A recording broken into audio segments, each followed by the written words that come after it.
Hi, my name is Tara Coleman. I'm a clinical nutritionist, and probably hands down the most frequent question that I get asked is, what do I eat in order to lose weight? And honestly, it's a little bit of a complicated question, but I can give you a quick answer for everyone to get started. And the quick answer is you really have to look at both the quantity of what you're eating and the quality of what you're eating. Now, quantity is based on your metabolism. If you want to have a detailed explanation of how to measure your metabolism, check out my video on metabolism. But after you figure out the amount that you should be eating, you really need to focus on the quality of the foods that you're eating. Now, there are three different types of foods. There's protein.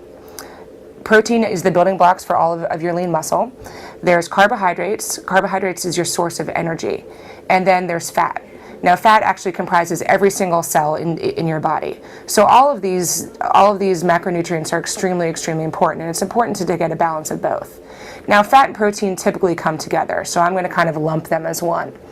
So in order to make sure that you're getting a good amount of both carbohydrates and protein, every single time that you're eating, you should make sure it has one of each food group. So every time you put something in your mouth, it should have both a carbohydrate and a protein.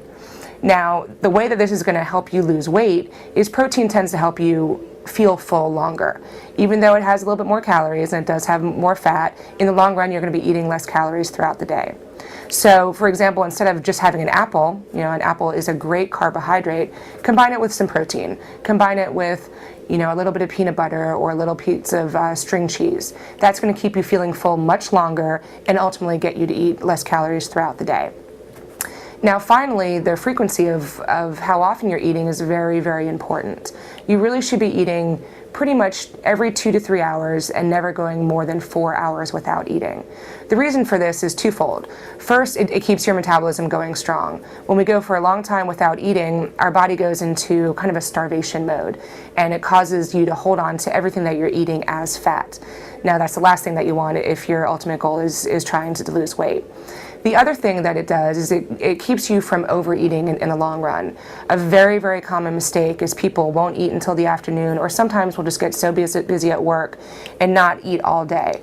And then finally at night you're just famished and you're not going to make a good choice, and you're going to ultimately overeat. So really, if you just pay attention to the amount that you're eating by measuring your metabolism and making sure that you're eating the right quantity, the frequency of your eating, making sure that you're eating throughout the day, and every single time you eat, it should contain a carbohydrate and a protein. Following those three rules, you should be on track. If you're interested in more videos on the topic of health and nutrition, you can view them at taracoleman.mywebvideo.net.